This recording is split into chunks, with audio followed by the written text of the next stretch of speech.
Muy buenas noches. El día de hoy damos inicio a al foro de charlas relativas a la contratación pública que se ha, digamos que, organizado a propósito de la reforma reciente de nuestra Ley General de Contratación Pública, su reglamento y pues todos los cambios que esto ha traído consigo. Trataremos de irlos evaluando con distintas charlas. La primera de la que hoy vamos a escuchar del profesor Alfonso Sánchez García. Como les hemos anunciado, el foro consta de diversas charlas que se van dando los lunes a las 7 de la noche, como es usual, por medio de nuestro sitio en Facebook, y luego irán también cargándose en el canal de YouTube. El día de hoy nos acompaña y nos honra mucho tener en nuestro grupo de estudio al profesor Alfonso Sánchez García. El profesor García es licenciado en Derecho y Administración de Empresas, máster en Investigación Avanzada y especializada en Derecho por la Universidad de Murcia. Es doctor en Derecho por la Universidad de Bolonia y autor, entre otras publicaciones, una muy pertinente para el tema, la transformación electrónica de la contratación pública, de la digitalización a la automatización, la cual recibió precisamente el Premio Clavero Arévalo de Investigación otorgado por el Instituto Universitario de ese mismo nombre de la Universidad de Sevilla. Actualmente es profesor de Derecho Administrativo de la Universidad de Murcia y secretario de la Escuela Práctica Jurídica. Así que lo primero, agradecerle mucho al profesor Sánchez, que sabemos su apretada agenda, le hizo usted un espacio a nuestro grupo de estudio y pues obviamente estaremos muy atentos a su exposición, al término de la cual daremos un breve intercambio de opiniones, un poco para pues hacer ese ejercicio comparado, pero obviamente aquí lo más importante es escucharle a usted y le vamos a ceder por ende el espacio por el tiempo que sea necesario para que logre usted desarrollar con amplitud todas las ideas y conceptos que tanta importancia tienen a propósito de la reciente reforma de nuestra legislación, que aunque ya veníamos teniendo algún grado de práctica con una plataforma que acá se llama el SICOP, donde se tramitan las compras, pues obviamente, por lo menos es mi concepto, es mi, digamos, mi opinión, pues eso no es lo único que debe atenderse a la hora de la transformación electrónica de la contratación pública, como bien usted denomina su charla. Así que agradecerle de nuevo su participación. Me retiro y somos todos oídos a su charla y exposición del día de hoy. Muy bien, bueno, pues buenas tardes a todos. En primer lugar, querría darle las gracias al Grupo de Estudio de Derecho Administrativo de Costa Rica por la invitación y bueno, y hacer personificar estos agradecimientos sobre todo en la persona del doctor Aldo Milano. Muchísimas gracias por contar conmigo esta tarde. Y vamos a aproximarnos. También me ha servido a mí esta invitación para digamos, ser alertado de la aprobación o de la reciente aprobación de la Ley de Contrato del Sector Público en Costa Rica. Nosotros, digamos, tuvimos ya esta experiencia en el año 2017 y la tuvimos a instancias, como suele ser habitual en este tipo de normativa, de la Unión Europea, ¿no? La Unión Europea, con la Directiva 24/2014, digamos, estableció una nueva generación de directivas en materia de contratación pública y obligó a actualizar nuestra legislación. Y con esta legislación, la Ley 9/2017, que nace con retraso, pero nace de esta directiva, de la transposición de la Directiva 2014 de la Unión Europea, nosotros empezamos a legislar contratación pública, pudiendo hablar ya de la contratación pública electrónica. Bien, en este sentido, a ver si se pasa la diapositiva. Sí. En este sentido, bueno, vamos a acercarnos en primer lugar a por qué hablamos de contratación pública electrónica o por qué la normativa europea y por ende la española, obligada por esta normativa europea, ha empezado a introducir los aspectos electrónicos, digitales, en el procedimiento administrativo. No hay que perder, digamos, en ningún momento el rumbo de saber que, bueno, los elementos fundamentales de derecho administrativo no desaparecen. Seguimos hablando, o esto se sigue fundamentando en el acto, se sigue fundamentando en el procedimiento administrativo, en el expediente administrativo, en los derechos del interesado, pero hemos empezado a ponerle a todo ello, ¿no?, un envoltorio electrónico. Y la pregunta es, ¿por qué? ¿No? ¿Por qué hemos empezado a introducir esta realidad de lo electrónico dentro de la normativa? ¿O por qué lo ha querido así, en primera instancia, el legislador europeo y, en consecuencia, el legislador español? Bien, la respuesta lo hemos encontrado, o la podemos encontrar, en que estos medios, estos nuevos medios que se ponen al servicio de conceptos preexistentes, de conceptos tradicionales dentro de nuestra tradición del derecho administrativo, van a permitir ser más eficientes. El hecho de ser más eficientes, ojo, no solamente es hacer lo que ya se venía haciendo de manera más rápida, sino hacer cosas que hasta ahora eran impensables. Como, por ejemplo, poder computar la información de miles de contratos públicos de manera, digamos, accesible con los medios materiales y personales que tiene a su disposición una administración pública. Y sobre este hecho que vamos a profundizar, ¿no?, a lo largo de esta presentación, vamos a profundizar en, oye, ¿y qué ventajas me puede dar el utilizar medios electrónicos a la hora de operar dentro de un procedimiento de compra pública? Bueno, profundizaremos sobre ello, pero básicamente, y en este primer acercamiento introductorio,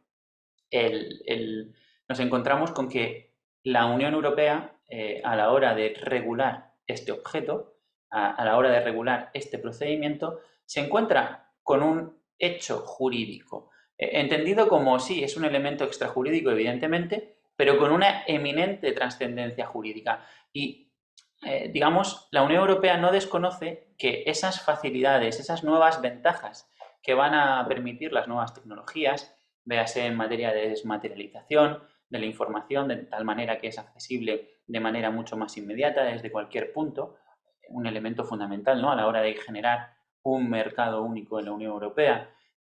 También la interactividad de la información, ¿no?, de poder convertir un texto de manera automatizada en otro idioma o de relacionar documentos entre ellos, o incluso la hipermedialidad de relacionar un documento con un archivo de otro tipo.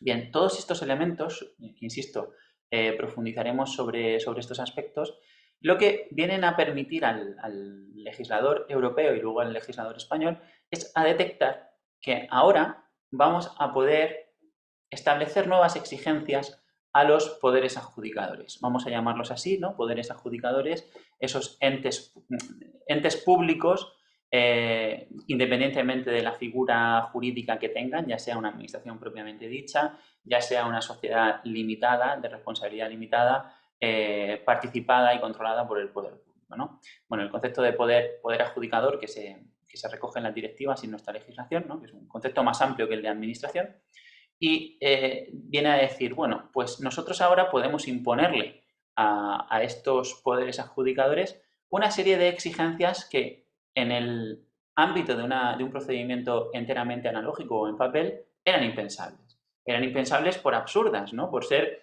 inabarcables con los medios personales y técnicos existentes anteriormente. ¿Cuáles son esas nuevas exigencias? Y además se han ido dando de una forma gradual. Claro, digamos, cuando surgen las primeras directivas europeas en materia de contratación pública, su mayor preocupación en ese momento, o por no decir la única preocupación, era la generación de un mercado único europeo también en materia de contratación pública. Es decir, igual que entre privados se eliminaron todas las barreras para la creación de un mercado único común, se pretendía igualmente que esos efectos beneficiosos de un mercado común se transmitieran al sector de la contratación pública, que claro, al tener tantas especialidades procedimentales en su regulación y además diversas según el Estado miembro en el que nos desenvolviéramos, pues hacía que inevitablemente la negociación de su oferta y de su demanda se escindiera, tuviera una serie de lógicas y de comportamientos distintos al mercado privado. Bien, pues este era el primer objetivo. Y estamos hablando de los años 70, donde evidentemente no se tenía la ambición de establecer un procedimiento administrativo electrónico. Pero poco a poco fueron apareciendo nuevos objetivos en base precisamente a este nuevo hecho jurídico relevante, que era la evolución tecnológica. Claro, como hemos dicho anteriormente, este primer objetivo pues, se mantiene en las directivas actuales, primero en la de 2004, luego en la de 2014. Podríamos seguir pensando que es el eje fundamental, aunque no único, y, por supuesto, a su prosecución va a ayudar la utilización de estos medios electrónicos. Pero no solamente a ese, sino también se empieza a apreciar cómo estos medios electrónicos van a permitir una mayor transparencia de la información relativa a estos procedimientos de contratación pública. Mayor transparencia derivada fundamentalmente de la mayor capacidad de transmisión de la información. Si antes era un coste, digamos, inabarcable el hecho de decir, bueno, pues toda la información que recibáis, todos los expedientes administrativos que tengáis en papel sobre un procedimiento de compra pública, los tenéis que escanear y subir a un portal web. Bueno, pues si eso antes era, digamos, un trabajo ingente, ya no lo es tanto. ¿Por qué? Porque si hemos desmaterializado y digitalizando todo el procedimiento administrativo, desde los pliegos del inicio del procedimiento de compra pública a las proposiciones que presentan los distintos licitadores, lo tenemos todo en un formato especial, en un formato muy adecuado para directamente llevarlo a un portal electrónico donde puede ser controlado de manera difusa por el resto de interesados en el procedimiento administrativo o por la ciudadanía en su conjunto. Bien, ante esta perspectiva surge, digamos, exigencias, requisitos, nuevas inquietudes de la Unión Europea que luego serán traspuestas en las legislaciones estatales de una mayor transparencia de estos procedimientos administrativos digitalizados. Bien, y precisamente, bueno, pues, citando la más que reiterada cita de Brandeis, ¿no?, de el mejor desinfectante es la luz del sol, ¿no?, refiriéndose a la corrupción, pues en este sentido, la Unión Europea le interesa la transparencia como un elemento anticorrupción, ¿no?, es decir, como un elemento que desincentive la adopción de medidas desviadas por parte de los poderes públicos. Bien, pues ya empieza a hablarse, ya desde la directiva de 2004, se añade un nuevo requisito a las legislaciones estatales. Por supuesto, esto luego se concreta en preceptos concretos y obligaciones concretas que tendrán que adoptar los Estados miembros en la tramitación de sus procedimientos de contratación, fundamentalmente en aquellos sujetos a una regulación armonizada, que son los que superan determinados umbrales económicos.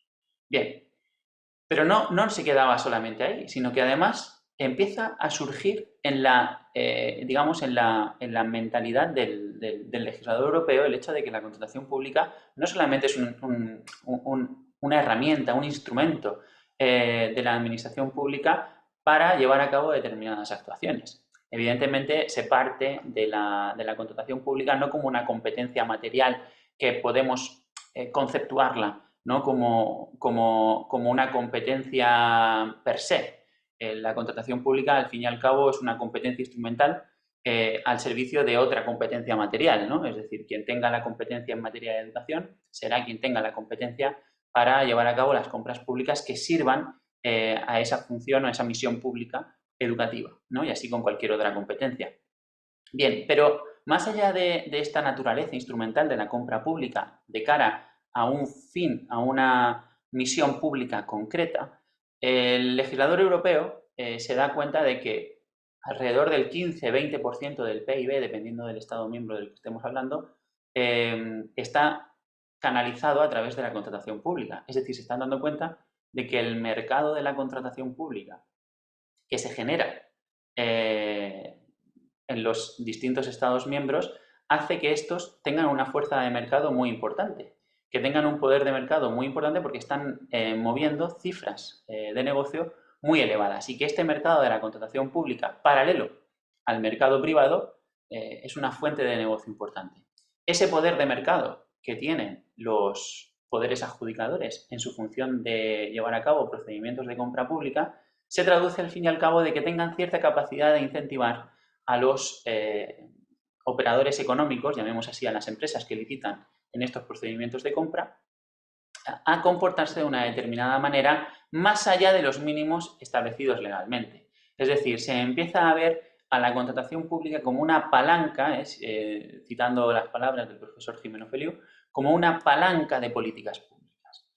Evidentemente, si una empresa no paga a sus empleados, eso no es que estemos contribuyendo con la contratación pública a una palanca de mejoras de políticas públicas en ese sentido. Esa empresa estará incumpliendo la legalidad y, por tanto, será excluida del procedimiento de compra pública a través de la figura de las prohibiciones de contratar. Pero, digamos, más allá, esa responsabilidad social corporativa de ir más allá del mínimo legal exigido, se veía como un elemento que sí podía ser promovido por la contratación pública. En el sentido de, bueno, si usted trata mejor a sus empleados, yo lo voy a apreciar como un elemento positivo en el procedimiento de compra pública. Esto ya nos llevaría a otro tema sobre qué se puede valorar y qué no se puede valorar y cómo en estos aspectos de carácter social y medioambiental. Baste como ejemplo pues la célebre cita de la abogada general de la Unión Europea, Juliane Cocotte, que hablaba de que, digamos, al hilo de que se solicitaban para unas máquinas de café el tener una etiqueta ecológica, o se puntuaba a los licitadores que tuvieran una etiqueta de comercio justo, venía a decir que, bueno, que independientemente de su procedencia, el café sabía igual, ¿no? Esa función directa, técnica del producto, pero para el consumidor socialmente responsable no era lo mismo un café generado en circunstancias justas que injustas, ¿no? Desde el punto de vista de la mano de obra. Bien, pues estos elementos sociales y medioambientales es otra carga más, otro objetivo más que se está imponiendo sobre la carga de los poderes adjudicadores. Y fíjense, tanto es así que en el artículo 202 de la Ley de Contrato del Sector Público español se exige, nosotros, he indicado anteriormente que el primer empujón del legislador español se encontraba en esa directiva. Sin esa directiva entiendo que no tendríamos la ley que tenemos hoy en día. Ahora también es verdad que en el año 17 no nos quedamos donde simplemente reproduciendo el tenor de la directiva, sino que por unas circunstancias bastante concretas que se dieron en esa época, el legislador español fue, digamos, rompiendo su tónica habitual más allá de las exigencias de la directiva, ¿no? Y en el artículo 202 exige que al menos se establezca una condición especial de ejecución de corte social o medioambiental. Bueno, esto va a ser, digamos, por un lado decimos que bien, se está intentando utilizar la contratación pública como una palanca favorable a estas políticas sociales y medioambientales, pero es otra carga más, ¿no? A hombros de las administraciones y de los poderes adjudicadores, ¿no? Ya no es, oiga, vele usted la libre concurrencia. No, no, no, vele usted por la libre concurrencia, tiene que ser usted transparente, tiene que utilizar la contratación pública como palanca social y además una novedad de la Directiva 2014 que se traduce en nuestra ley en el artículo 24, en 28.4 de la Ley de Contrato del Sector Público, donde se dice, oiga, usted tiene que utilizar la contratación pública de manera planificada. Si ya en 2004 no queríamos el mayor gasto por elementos de desviación voluntaria, ¿no? Ese mayor gasto derivado de una acción dolosa, digamos, fruto de la corrupción, en el año 2014 decimos, no, ahora tenemos que controlar que no haya un mayor gasto derivado de una actuación poco meditada, ¿no? De una acción poco profesional, donde el gasto ya no es doloso, pero si usted hubiera tomado una serie de medidas y hubiera sido más cuidadoso, sería más eficiente en su gasto. Bueno, pues aquí tenemos otra carga más, esto se traduce al final en obligaciones, ¿no? De decir, bueno, pues usted tiene que hacer un plan de compra pública a año vista sobre todo lo que va a comprar. Todo esto son obligaciones, obligaciones que se añaden a los poderes adjudicadores y desde mi punto de vista, no sé ustedes, pero desde mi punto de vista me parecen objetivos que plantea la Unión Europea totalmente comprensibles y accesibles. Ahora bien, todo esto, si se lo decimos a un responsable de contratación pública, a un empleado público, dirá, vale, todo esto está muy bien, pero ¿cómo lo hacemos? Los medios son los que son y las personas que hay son las que son. Es más, si nos vamos a municipios pequeños, si apenas teníamos medios para cumplir con las cargas anteriores, ¿cómo vamos a cumplir con todo ello?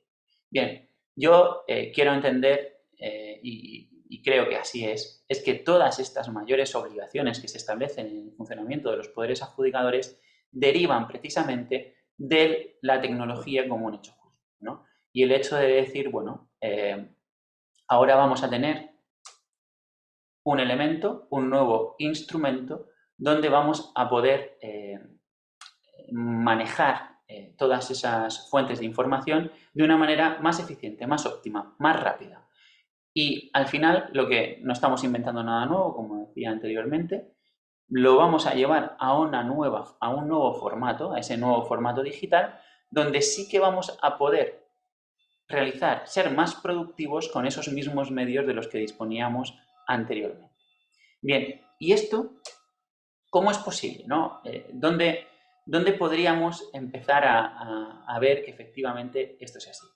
Bueno, en la digitalización de la información, ojo, y no solamente en eso, en los datos abiertos. Datos abiertos me refiero a ellos como esa información que se digitaliza, ¿no? Se extrae del documento en papel, se pone en un formato electrónico, pero no en un PDF, formato imagen, ni siquiera en un PDF, ¿no? Sino en un documento estructurado, con sus metadatos bien ordenados y que sea legible por máquina. Es decir, donde esos datos tengan una estructura que permita no solamente su lectura por el ojo humano, sino por la máquina. Y, digamos, esos datos abiertos nos van a dar la potencia para que luego las máquinas ayuden a los responsables de contratación pública a una computación más rápida, más eficiente y mejor. Es lo que podríamos hablar de una profesionalización basada en sistemas. Vamos a ayudar, ¿no?, a asistir a los responsables en contratación pública a asumir todos estos nuevos retos que se han ido introduciendo desde 2004, la directiva de 2004, luego la directiva de 2014, mediante asistentes robóticos, es decir, mediante una serie de algoritmos. No tienen por qué ser de inteligencia artificial. Bueno, ahora está muy de moda la inteligencia artificial, pero es que ni siquiera tienen que ser de inteligencia artificial. Puede ser una automatización robotizada, es decir, con algoritmos deterministas que no se basen en un machine learning, sino simplemente pues, que se establezca una serie de configuraciones, de pautas, de programas en los que se analice toda esa información. Claro, así le podemos dar unos asistentes a los órganos de contratación para que puedan decir, bueno, vale, voy a planificar mi contratación del año siguiente, pero ¿cómo me lo vas a facilitar? Me lo vas a facilitar dándome en formato abierto todos los contratos que he hecho en los últimos años y ayudándome mediante estos sistemas robotizados a extrapolar mi compra pretérita al año siguiente. Seguro que hay una serie de compras recurrentes que esos algoritmos, y no hace falta que sean de inteligencia artificial, me lo van a permitir. Claro, yo eso lo voy a poder hacer si tengo la información no solamente digitalizada, pues si tengo un PDF que no se puede leer, no está en OCR, no sirve de nada. Es que ni siquiera un PDF, porque no tiene una estructura, ¿no?, como documento que sea fácilmente legible por la máquina. Necesitamos esos datos abiertos, esos datos estructurados con unos metadatos bien clasificados y que, digamos, pueda leer mi máquina de procesamiento de información o la de la administración de al lado, que pueda ser interoperable entre ellos. Bien, ahí voy a tener esa profesionalización basada en sistemas. Voy a permitir que mis medios personales sean más productivos, ¿no? Y sería, pues, una de los primeros enfoques en los que podríamos analizar la solución o una de las soluciones que nos da el hecho tecnológico a la hora de afrontar estos nuevos retos jurídicos que nos están planteando las nuevas normas en materia de contratación pública. Claro, esto nos lleva a... Tenemos que cambiar la lógica. Es que la tecnología, no, más allá de que tenga su elemento de moda, ¿no?, su elemento de flash marketingiano, que dices, bueno, pues de aquí podemos hablar sobre la tecnología y lo fascinante que hace un programa de determinada cuestión. No, no, no, no. Hay que centrarse, al menos en mi punto de vista, ¿no?, que lo trato como jurista, la tecnología es un hecho jurídico que, ¿por qué tiene tanta importancia? Tiene tanta importancia porque ha producido una serie de transformaciones en la forma de actuar y de trabajar en el día a día, donde determinadas lógicas, y vamos a pasar a analizarlo, determinadas lógicas de la forma de funcionamiento anterior han cambiado. Claro, y eso va a hacer que la contratación pública no solamente sea, como muy bien decía en su presentación el doctor Aldo Milano, tenemos una plataforma. Eso es la punta del iceberg. Pero es que con carácter previo, estas nuevas lógicas a donde nos van a conducir es que hay que cambiar la forma de funcionamiento interno. Esas lógicas que tenemos a la hora de actuar, de dictar un acto, de llevar a cabo un expediente administrativo, de organizar la información, cambian totalmente. Y vamos a tener que adecuar todo ello a esas nuevas lógicas donde nos está conduciendo ese nuevo hecho jurídico, ¿no? Que es la tecnología, y además no tecnología como un concepto monolítico, ¿no? Sino la tecnología como un concepto dinámico que evoluciona y que nos va llevando a escenarios diversos.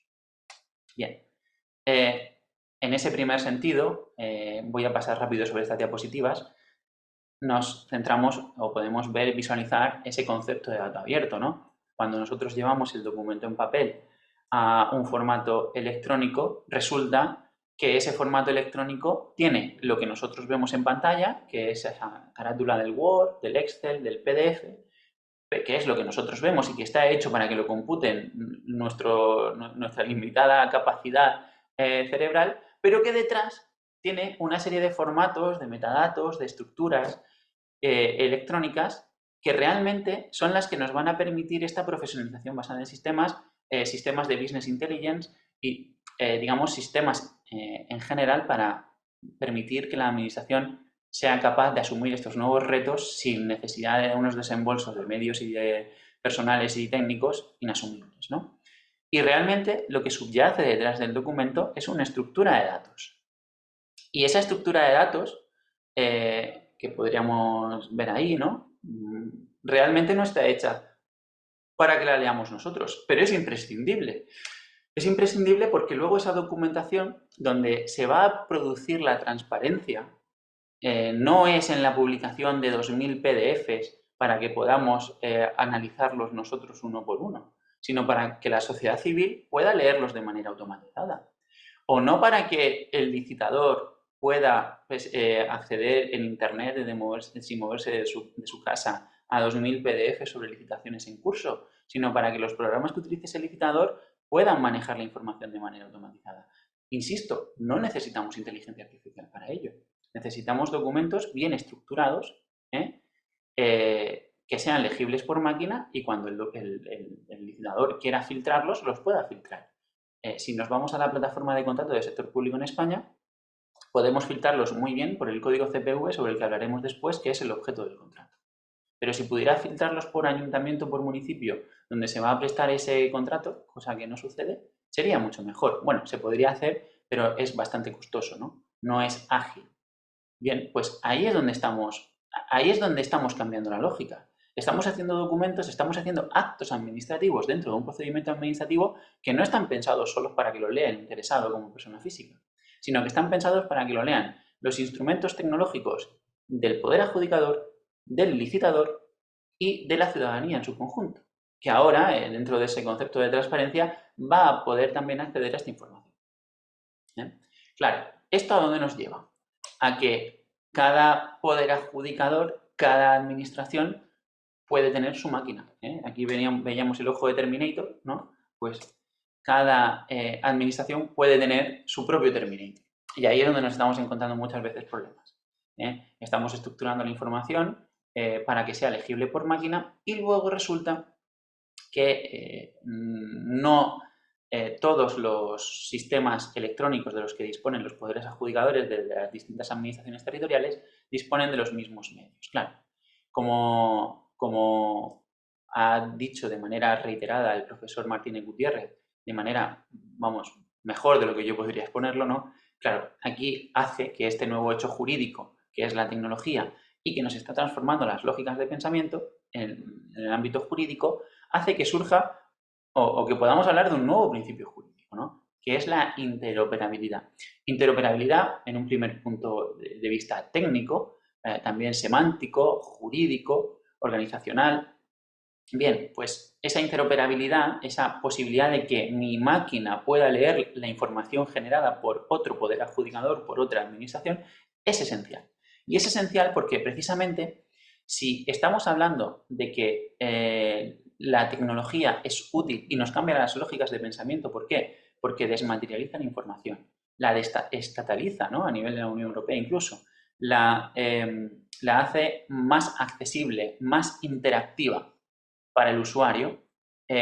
Si le quitamos la interoperabilidad, nada de esto sirve. Si le quitamos la interoperabilidad, incluso podríamos estar produciendo un elemento de regresión. ¿eh? Estamos produciendo un elemento de regresión porque imaginen ustedes, cuando antes de la Ley 9/2017, los anuncios de licitación los publicábamos en el Boletín Oficial del Estado. Por lo menos estaban todos en el Boletín Oficial del Estado.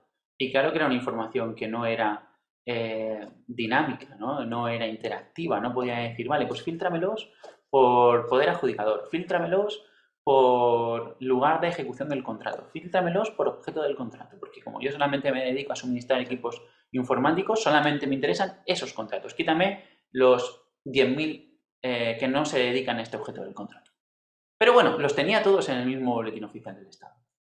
Si nos vamos a un modelo en el que cada poder adjudicador tiene su perfil del contratante, su plataforma de contratos, de manera aislada, en ese modelo en isla, sin ser interoperable, todas esas funcionalidades se pierden. Y al final lo que estamos consiguiendo es que en vez de tener un boletín en papel con todos los contratos ahí publicados, que sabemos todos dónde mirar, estamos generando miles de portales electrónicos que al final son inabarcables. Entonces, casi que diríamos, oye, pues prefiero el modelo en papel anterior. Claro, todo cambia si, como decía el doctor Aldo, y creo que está en el artículo 16 del texto que he podido consultar, porque muy amablemente me lo han facilitado. Claro, en ese artículo 16 se dice, bueno, habrá una única plataforma. Bueno, entonces es distinto, porque entonces sí que vamos a saber todos dónde acudir, no tenemos que consultar 20.000 perfiles del contratante para poder informarnos sobre los procedimientos de contratación pública que están, sino que los vamos a aglutinar todos en la misma plataforma. Eso sí es un avance, ¿no? Bien, pues ese avance requiere de la interoperabilidad de la información de los distintos poderes adjudicadores, ¿no? Y ahí tenemos pues una de estas primeras consecuencias de la, de la tecnología como un hecho jurídico que ha afectado de manera directa al procedimiento de compra pública. Bien, partiendo de esta presentación, ¿no? Partiendo de esta exposición de circunstancias en relación a estos cambios que hemos ido sufriendo, me gustaría que nos centráramos en algunos aspectos concretos para, aunque no nos dé tiempo a ver todo lo relativo a la legislación europea y española en materia de contratación pública, que sí se puedan analizar un poco nuestra realidad en base a una serie de elementos tópicos, ¿de acuerdo? Y para empezar, nos vamos a centrar en el CPV, ¿de acuerdo?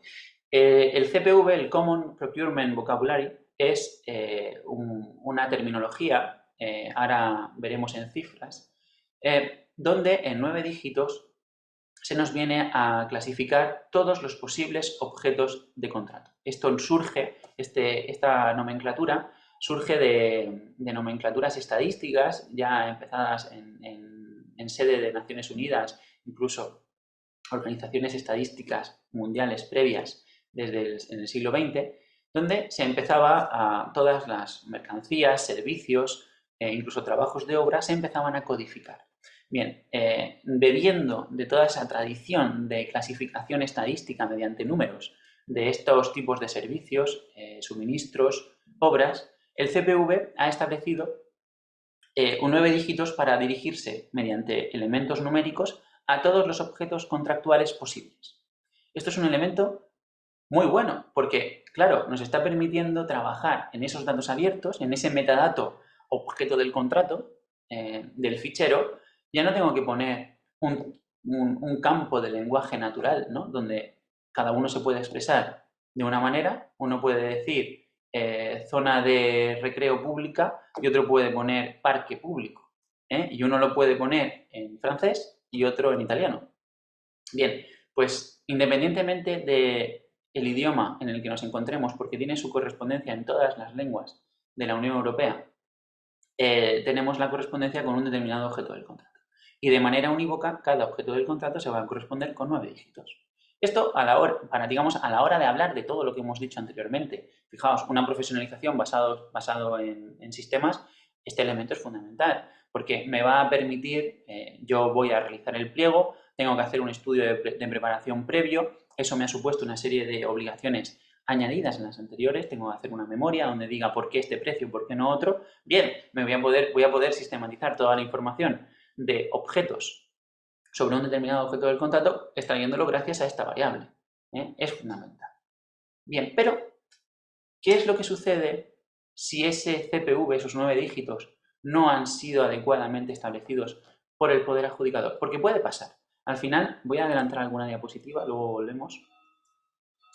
Hay 9.454 códigos CPV. Y todos ellos tienen una estructura arbórea, es decir, van desde lo más general a lo más concreto, ¿no? Pues podríamos empezar hablando de suministros de elementos de alimentación y acabar con un CPV que fuera bolsitas de té. Bien, si el poder adjudicador tiene una tendencia a poner CPVs demasiado generales, al final se nos pierde información esencial, ¿no? Si un CPV era manifiestamente posiblemente más concreto, más concretizable, ¿no? Diciendo, oiga, usted está comprando bolsitas de té, póngalo. Pero no se vaya al CPV general, que nos aporta una información mucho más general que se puede confundir con otros muchos productos de suministro, ¿no? Bien, al final, ante estas circunstancias de que yo me equivoque en el CPV o directamente ponga un CPV erróneo por general, podríamos decirlo así, ¿cuál es la respuesta? Bueno, pues encontrábamos resoluciones de nuestro Tribunal Administrativo de Recursos Contractuales donde se decía, bueno, el error en la determinación del CPV es un defecto subsanable que no puede tener consecuencias anulatorias del pliego. Y además, se está pensando en el hecho de decir, claro, si usted se equivoca en los 9 dígitos, no pasa nada, porque lo pone en el pliego negro sobre blanco, escrito en lenguaje natural. Entonces, ¿por qué va a tener una naturaleza anulatoria, ¿no? Simplemente, pues bueno, se ha equivocado en esas 9 cifras, pero lo va a poder leer en el objeto del contrato. Claro, en esa nueva lógica de contratación pública, pues estamos errando el tiro, ¿no? Desde mi punto de vista, porque ya estamos olvidando que ese campo es un campo que está leyendo la máquina. Y el hecho de que yo ponga el CPV erróneo, además lo pueden consultar en la plataforma de contrato del sector público español, el único elemento de filtraje por objeto es el CPV. No me deja poner un campo de texto natural. Solamente me deja filtrar por CPV. Si la administración, el poder adjudicador, ha puesto mal el CPV, por mucho que en el pliego esté escrito bien el objeto del contrato, yo no voy a poder llegar nunca a ese contrato. A lo mejor me lo encuentro por casualidad, pero no me lo va a filtrar bien. Entre la enormidad de datos que hay en la plataforma, entre los miles de contratos que están publicados en la plataforma, yo nunca voy a llegar al que a mí me interesa, a ese que a mí me interesa, porque el CPV es erróneo, independientemente de que el lenguaje natural esté bien redactado en el pliego. Por tanto, considero, desde mi punto de vista, que la Comunidad de Madrid, el Tribunal de Contratación Administrativa de la Comunidad de Madrid, era más acorde a esta nueva lógica a la hora de decir, no, el error en el CPV provoca la nulidad del contrato.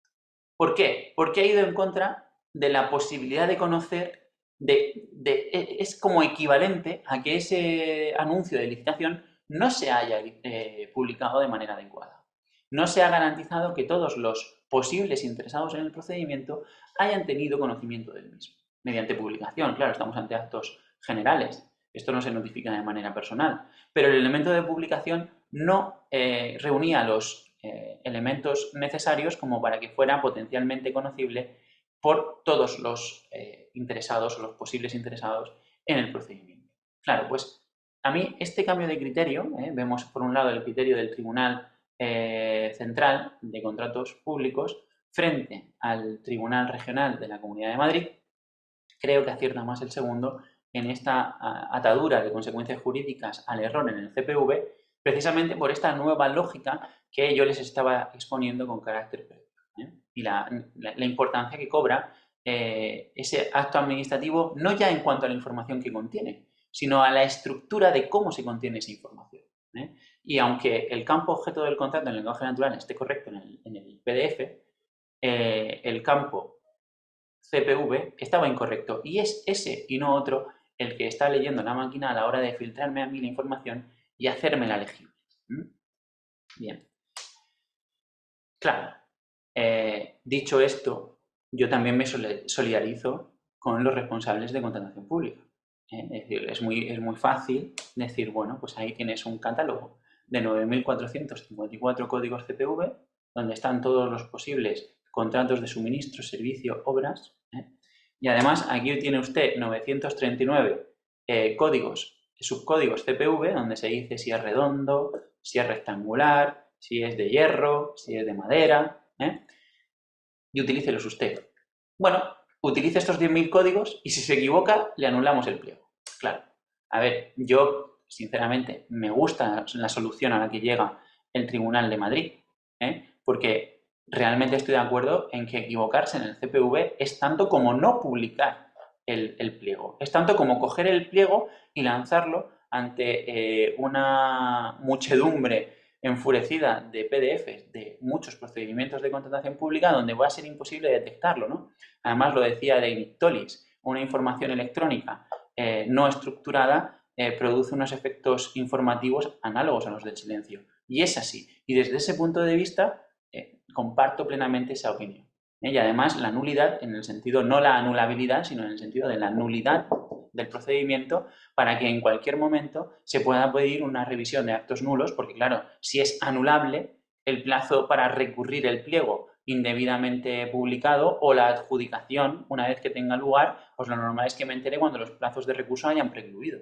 Si precisamente el defecto ha sido que no me he enterado, ¿no? Entonces, también estoy de acuerdo en que el efecto sea la nulidad y no la anulabilidad, ¿no? La nulidad absoluta, radical. Pero también, por otro lado, debemos solidarizarnos con estas nuevas cargas, ¿no? Lo que decíamos antes. Para contribuir a todos esos nuevos objetivos, al final establecemos nuevas cargas. Entre esas nuevas cargas, el CPV. Y además, pues usted tiene que ponerlo bien porque ahora es más relevante que nunca.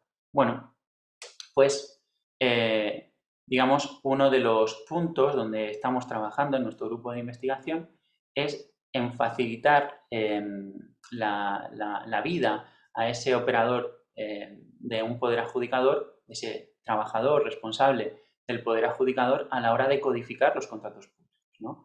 Y decirle, bueno, vamos a intentar que tengas un asistente a la hora de llevar a cabo estas codificaciones.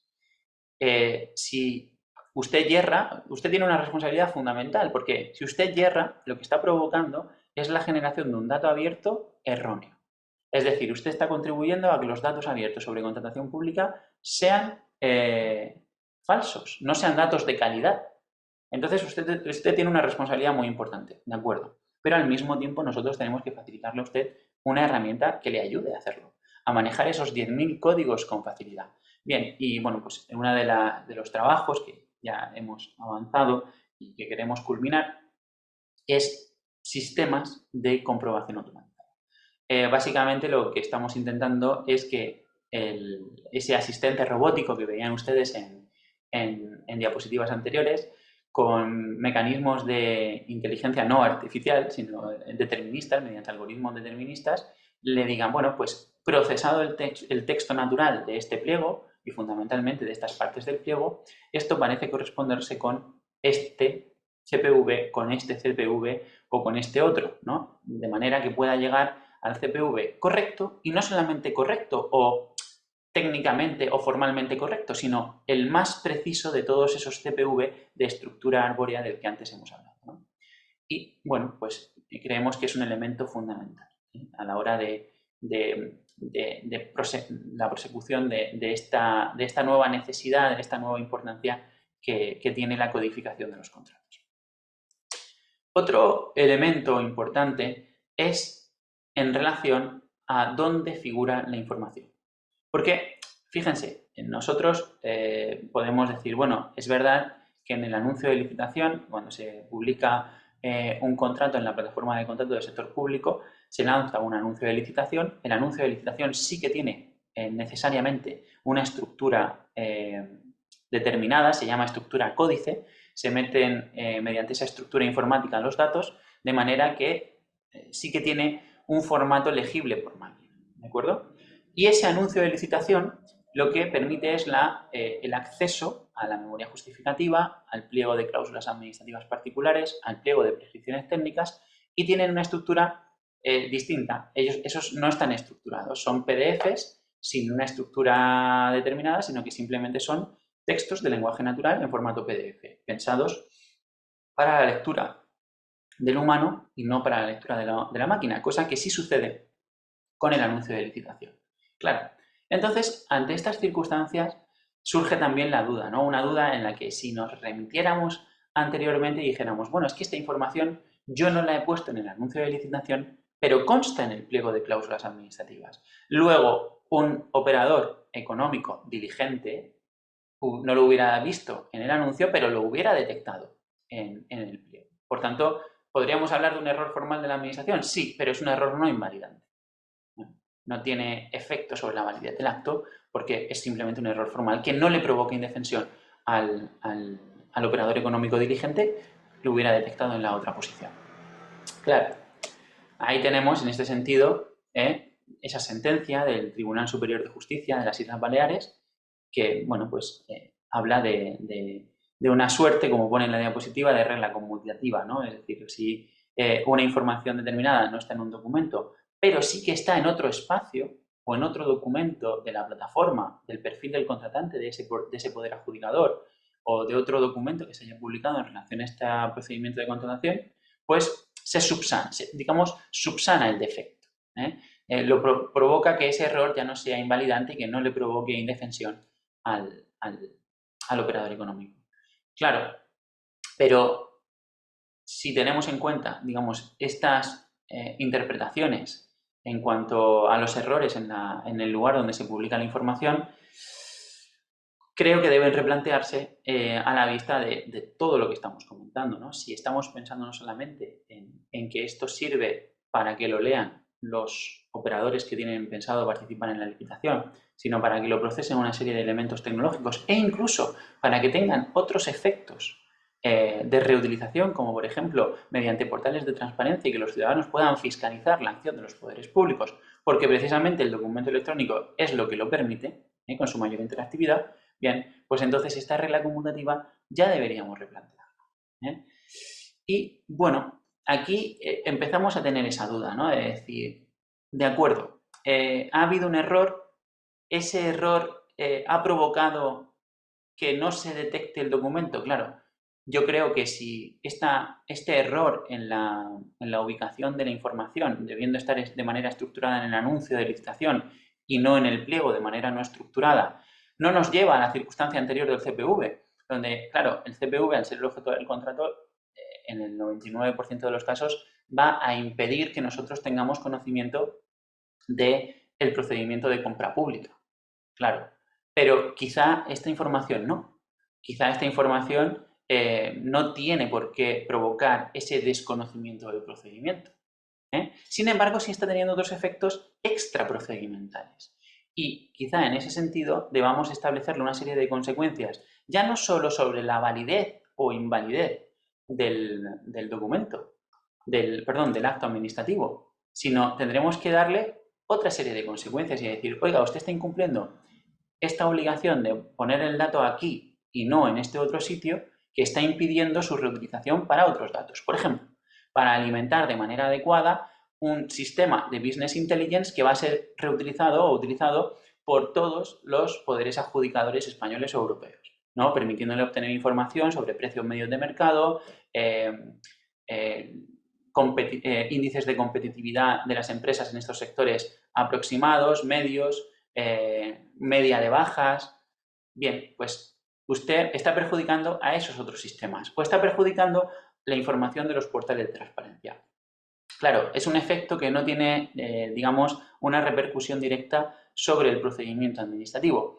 y por tanto ya no tendríamos que hablar en términos de validez o invalidez del acto en estos casos, sino que tendríamos que hablar, perdón, voy a poner esto en silencio, sino que tendríamos que hablar en términos de incumplimiento de la administración de sus deberes y por tanto pues establecer una serie de consecuencias extraprocedimentales ante estos incumplimientos, que podrían ser desde, pues como sucede en el ámbito de la protección de datos, el señalamiento público del incumplimiento, o como sucede también en el ámbito de la protección de datos, por ejemplo en Italia, pues establecimiento de sanciones económicas, ¿no? Ya serían repercusiones extraprocedimentales.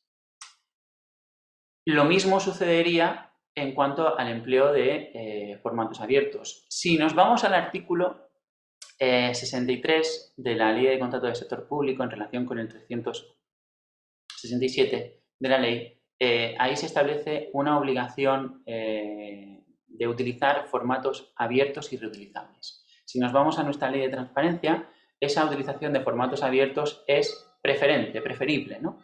Como una sugerencia. Sin embargo, uno de los avances que estableció el legislador español en esa transposición de la directiva fue la obligatoriedad de utilizar formatos abiertos. Por tanto, si yo utilizo un PDF en formato imagen que no me permite buscar por palabras, pues eso no es un formato abierto.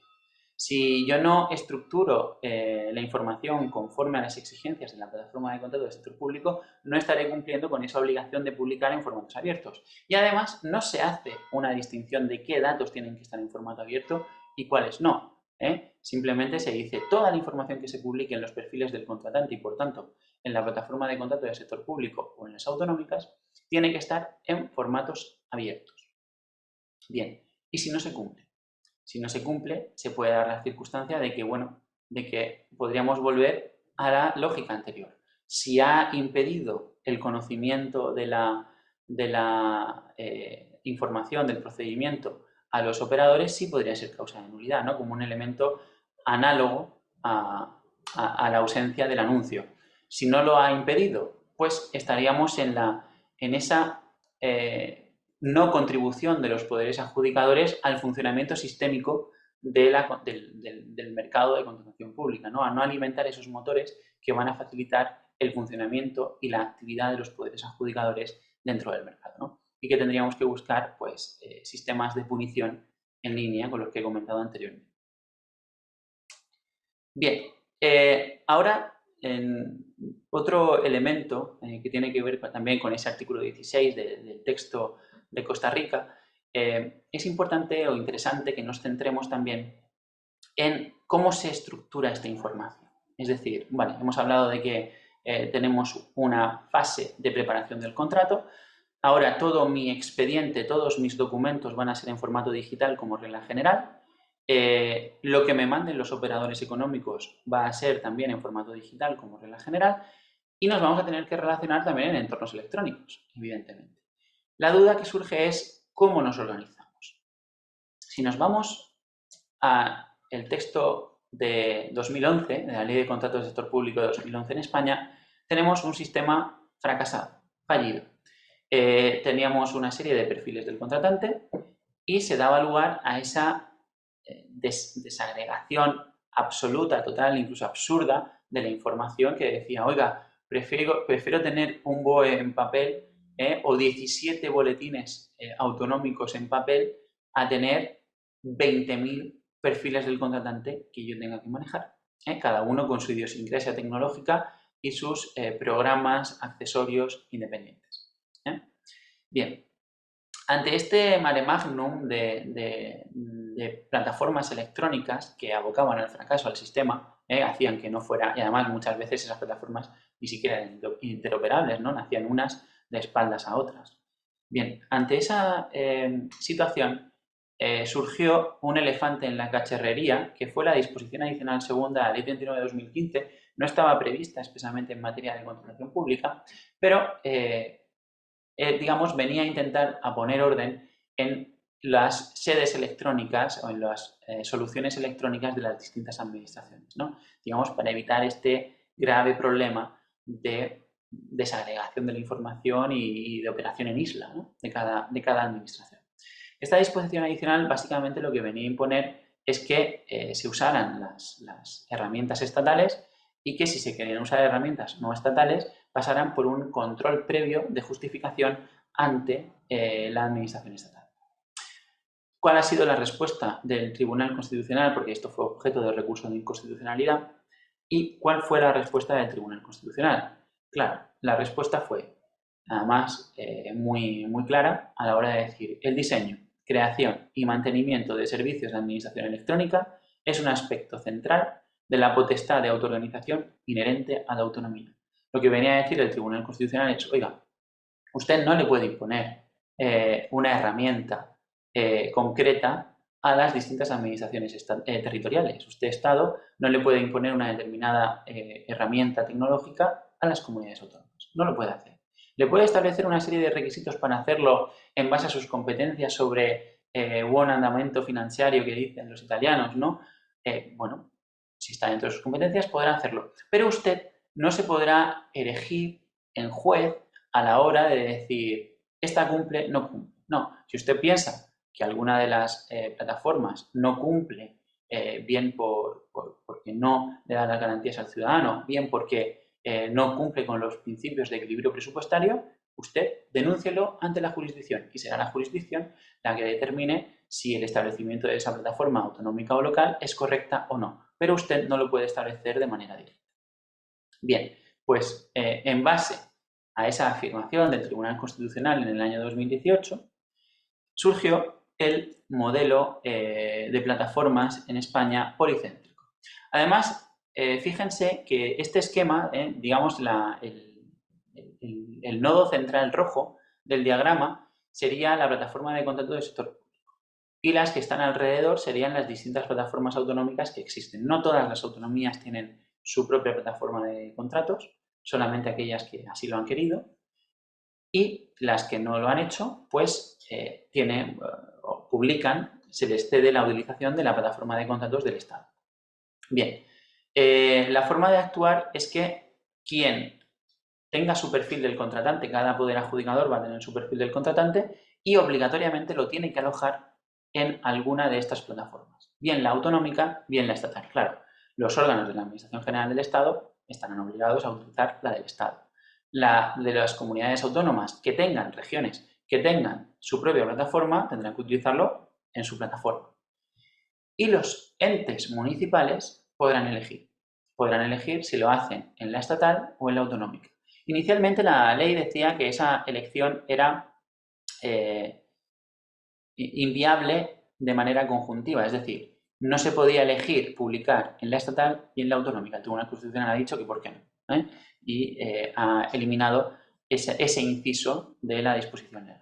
Por tanto, los entes municipales pues, pueden elegir y ya eliminamos ese matiz de que en uno o en otro, pero no en los dos.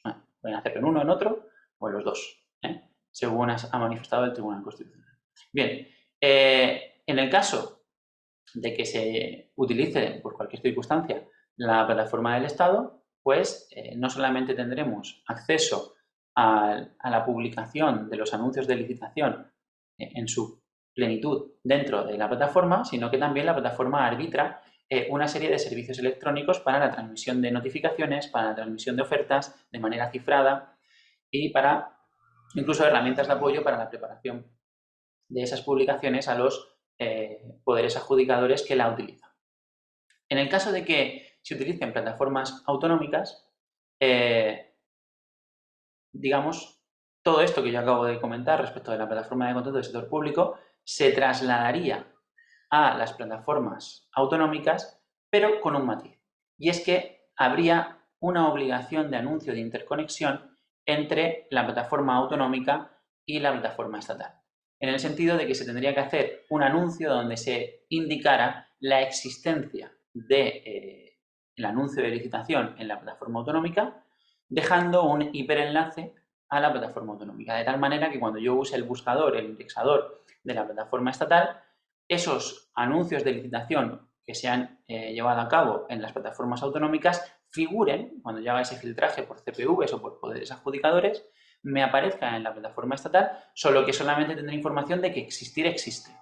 Y si estoy interesado en saber más, el hipervínculo me llevará a la plataforma autonómica correspondiente para que ya en ella sí que pueda acceder no a un resumen, sino a toda la información sobre la licitación y, en su caso, a utilizar los servicios de compra electrónica. ¿Qué sucede si no se cumple con este anuncio de interconexión? Bien, si nos vamos al artículo 39 de la Ley de Contratos del Sector Público, se establecen una serie de causas de nulidad de los procedimientos de licitación, ¿no? De los procedimientos de compra pública. Y una de ellos es no publicar el anuncio de licitación en el perfil del contratante alojado en la correspondiente plataforma. Sin embargo, no se hace mención a qué sucede si yo lo anuncio o yo lo publico en esa plataforma autonómica, pero no hago el anuncio de interconexión que les acabo de comentar en la plataforma estatal, ¿no? Y ante esta circunstancia, yo no quiero darles una respuesta cerrada ante cómo se debería abordar esta circunstancia, simplemente me gustaría analizar la circunstancia de que efectivamente estoy plenamente de acuerdo con lo que dice el Tribunal Constitucional en cuanto a la autoorganización de cada una de las administraciones territoriales y los poderes adjudicadores de los diferentes ámbitos territoriales, y que cada uno tiene que tener la potestad de autoorganización de establecer sus perfiles y sus plataformas como consideren adecuado, aunque si nos vamos a la letra del artículo 347, quizá los ayuntamientos quedarían un poco en segundo lugar, ¿no? Esa autonomía que predica el Tribunal Constitucional sería cuestionable si se está respetando en relación a estos entes locales. Pero bueno, más allá de esta discusión, sobre la que no quiero detenerme, tendríamos, por supuesto, en mi caso, tendría plena coincidencia con lo que ha dicho el Tribunal Constitucional. Pero ojo, si eso es verdad, yo añadiría que no es toda la verdad, ¿no? No es toda la verdad, no. No es todo el enfoque de las dimensiones que tenemos que tener en cuenta. Porque, por supuesto, que el diseño de esos servicios electrónicos tiene que basarse en esa potestad de autoorganización que tiene la Administración.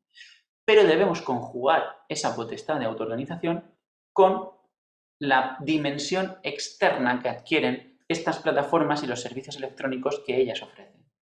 En ese front office, en esa dimensión externa, no solamente tenemos la potestad de autoorganización del poder adjudicador o administración correspondiente, sino que también tenemos otros principios que están inherentes en nuestra normativa, en las comunicaciones de la Unión Europea. La centralidad del usuario, la necesidad de interoperabilidad. Claro, por supuesto, usted diseñe su perfil del contratante, su plataforma, como quiera, pero si nos vamos a la letra del artículo 149, 118 de la Constitución, sí que se le atribuye una serie de competencias al Estado para que se establezcan una normativa básica en cuanto a cómo podemos respetar los derechos de los ciudadanos en todo el territorio nacional. Ojo, y que luego va a servir para engarzar este sistema como, imagínense esta diapositiva, alejamos la vista sobre esta diapositiva y de repente nos aparecen estructuras como la que pueden ver en pantalla alrededor de cada uno de los Estados miembros, con un nuevo nodo central que sería el de la Unión Europea, ¿no? La plataforma TED, que ustedes pueden consultar, poner en Google TED, pues ahí tienen la plataforma, digamos, ese equivalente a la plataforma de contrato del sector público a nivel europeo.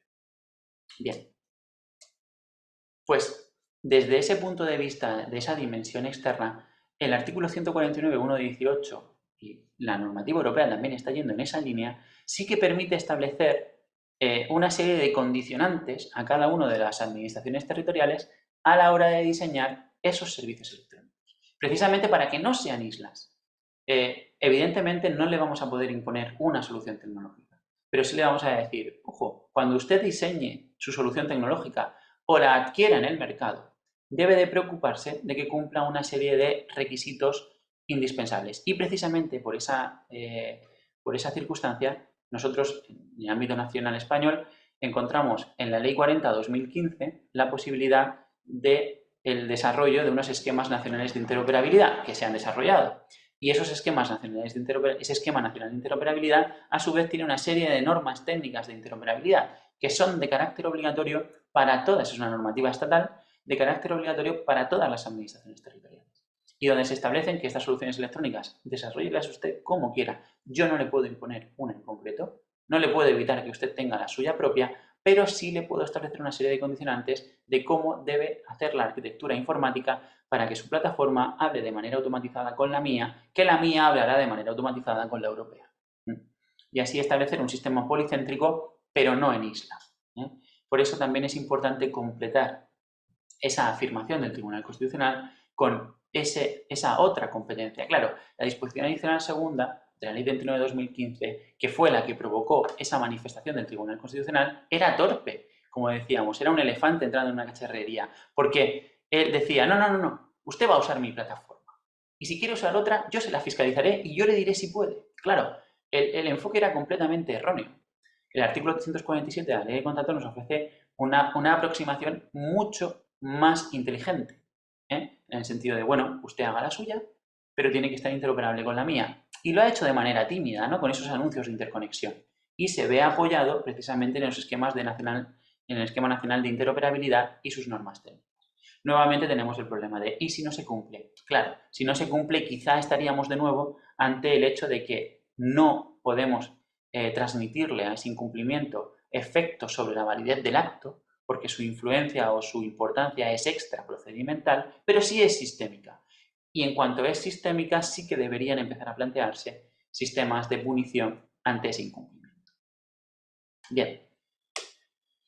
Ya voy a ir acabando. Les prometo que solamente quedan 2 puntos más para tratar. Y es la reconfiguración de los procedimientos de compra pública, el primero de ellos.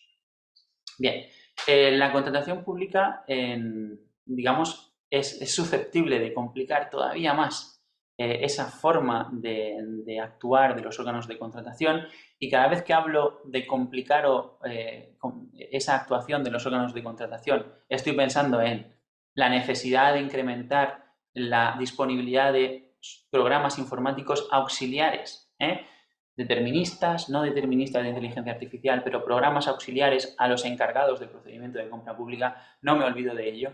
Pero claro, nos está ofreciendo la posibilidad de reconfigurar los procedimientos. ¿Cómo? Nosotros tenemos la figura del contrato menor. Contrato menor, se lo simplifico muy mucho en normativa española, abrir un expediente para llamar a un operador económico, pedirle un presupuesto, aceptarlo y pagarlo. Bueno, ahora, gracias a una instrucción de nuestra Oficina de Regulación y Supervisión de la Contratación Pública, la OIRESCON, a nivel estatal se tienen que pedir 3 presupuestos. También, bueno, es una forma de actuar, quizás siempre se ha oído, ¿no? Esto ya pasaba con el procedimiento negociado sin publicidad, que al final una práctica desviada era pedir un presupuesto a un operador y 2 peores a ese mismo operador de operadores del mercado en contacto con él. Bien, al final es un contrato, o sea, es una forma de contratación poco garantista en cuanto al cumplimiento del interés general. Pero también es verdad que por un lado es poco garantista, pero por otro lado es muy ágil. Y por otro lado, también me atrevería a decir que estos procedimientos de contrato menor, aunque no garantizan la eficiencia en el gasto, sí que garantizan el cumplimiento en la ejecución, cuestión sobre la que vamos a hablar en la parte final de la exposición. Pero la tecnología, esta mayor agilidad, y por supuesto si partimos de esa información bien sistematizada y electrónica sobre el mercado de la contratación pública, nos permite avanzar hacia otros elementos, hacia otras formas de operar en el ámbito de la contratación pública. Y esa excusa de la agilidad se puede eliminar mediante otro sistema mucho más garantista, que es el sistema dinámico de adquisición mediante catálogo electrónico, mediante su versión punch-out. Esto lo prevé el catálogo electrónico en la Ley de Contratos, aunque yo soy bastante defensor del trabajo que se hizo con la Ley de Contratos en la transposición de la Directiva de 2014, el catálogo electrónico, por lo que sea, se olvidó y no se transpuso, pero ahí está en la directiva, con lo que poderse utilizar, se puede utilizar, ¿no? Bien, además, si lo prevén los pliegos, pues el pliego lo incardinaría dentro de la posibilidad de utilizar en ese procedimiento de compra. Bien, los sistemas dinámicos de adquisición, al final, sistematizándolo mucho, se prevén en nuestra normativa como la generación de bolsas de proveedores. Bolsas de proveedores, además, dinámicas. Si hablamos de acuerdos marco, es al final pues la adjudicación de un contrato, de un acuerdo, de un preacuerdo, podríamos verlo así, a una o varias empresas, y conforme vaya teniendo necesidades en el futuro, iré tirando de esos proveedores que ganaron el acuerdo marco. El sistema dinámico de adquisición rompe esta lógica en el sentido de que cada vez que los operadores, los poderes adjudicadores que están incluidos en ese sistema dinámico de adquisición necesiten un aprovisionamiento, van a lanzar su oferta a los operadores económicos que ya están preclasificados y ya están admitidos en ese sistema dinámico de adquisición. Tengo una serie de bolsa de proveedores que ya han sido previamente validados en cuanto a su capacidad, a su solvencia. Entonces, cuando yo lanzo un contrato, si tienen solvencia para ese nivel de contrato, van a poder participar. Ese es el sistema dinámico de adquisición. Y les puedo pedir que me hayan mandado un catálogo electrónico. Y además les puedo haber dicho que con ese catálogo electrónico, que ellos pueden actualizar en el momento en el que quieran, yo, en el momento X, con el catálogo que esté vigente en ese momento X, puedo lanzar la oferta de tal manera que no tenga que esperar a que ellos lancen las ofertas, sino que en base a la información que obra en el catálogo de manera anticipada, yo absorbo los datos de sus ofertas de manera automatizada y les autogenero las ofertas. Bien, pues es un sistema muy ágil. Además, básicamente, perdonen la comparación, pero básicamente es como si yo estuviera metiéndome en Internet, en el catálogo electrónico de una página de proveedores de determinadas soluciones y pidiéndole al sistema que me dé, en base a una serie de parámetros, la más ventajosa en este y en este otro parámetro.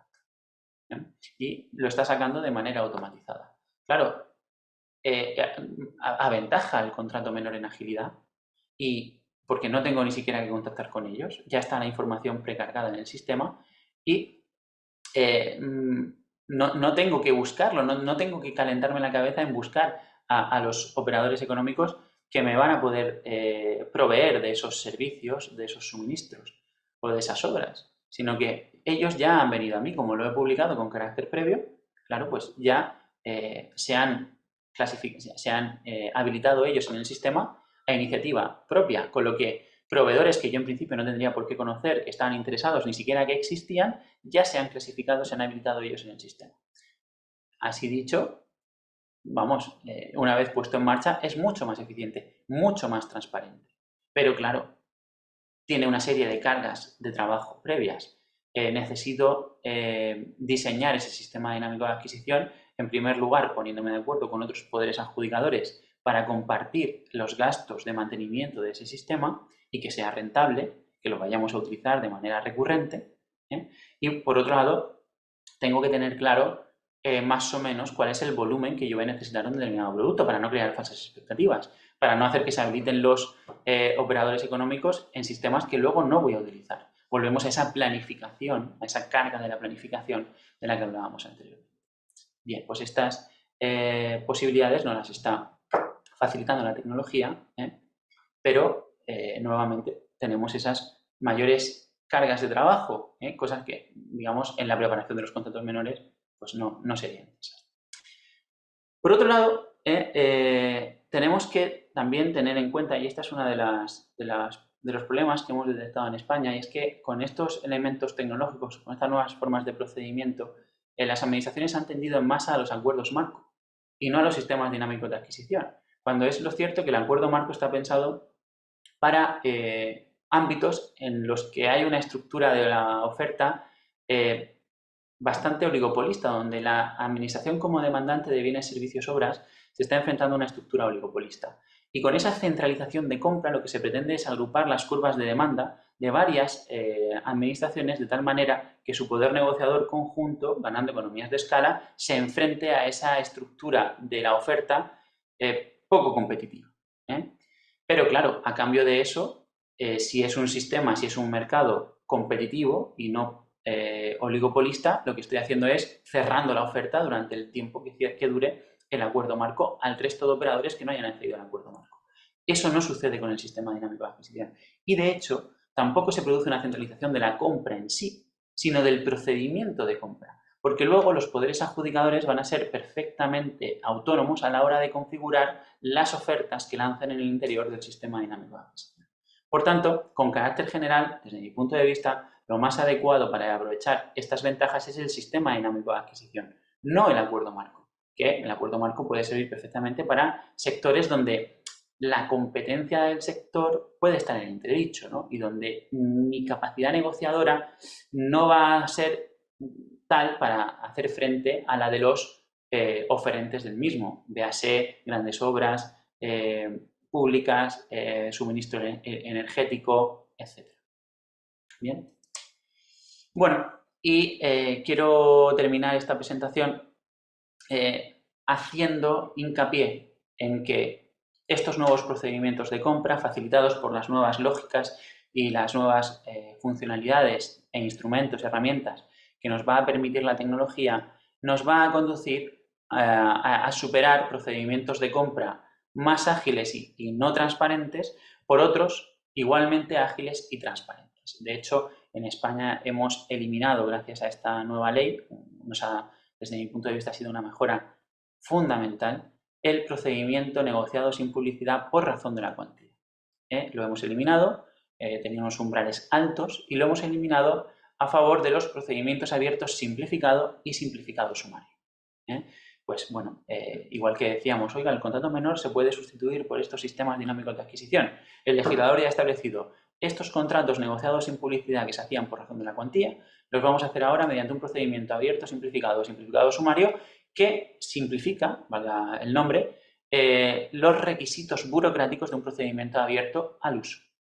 Bien, esto ha tenido un impacto fundamental y de hecho si nos vamos a cifras, son cifras de la comunidad autónoma a la que yo pertenezco, a la región de Murcia, el portal de transparencia funciona bastante bien, efecto, externalidad positiva de que estos datos de la contratación pública estén en formato electrónico y abierto en las plataformas, ya por obligación, pues estos datos, como pueden ver en pantalla, han permitido o permiten ver cómo esa eliminación del procedimiento negociado sin publicidad ha hecho que los procedimientos sin publicidad y con publicidad pasen de ser 50% en el año 2016, cuando no tenía virtualidad las modificaciones introducidas por la ley del año 2017, a una mejora de 2/3, un poco más, del 2/3 de los procedimientos son con publicidad y menos de 1/3 son sin publicidad.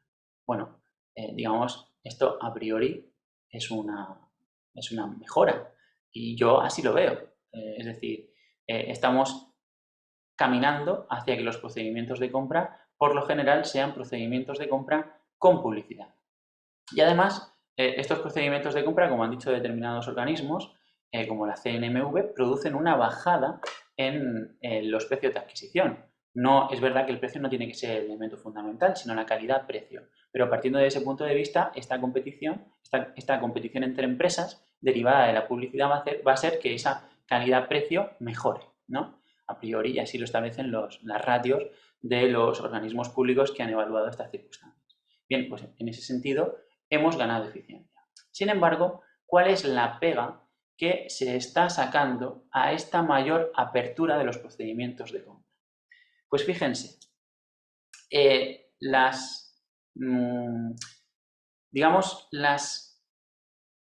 los peros que se están imponiendo a esta mejora, sin paliativos, para mí lo es, ¿no? De tener ahora procedimientos abiertos donde antes no los había, porque no los podía haber, pero ahora la tecnología nos permite que haya procedimientos abiertos más extendidos, los tenemos en todas esas circunstancias. Circunstancias, fíjense, detección de anormalidad de ofertas, suspensión de procedimiento de licitación por su impugnación, es decir, que el operador económico que no ha vencido impugna y por tanto tiene un efecto o puede tener un efecto de suspensión del procedimiento que en determinados casos se establece en nuestra normativa como una suspensión automática, aunque el Tribunal Administrativo Central ha matizado esta afirmación tan taxativa de la Ley de Contratos.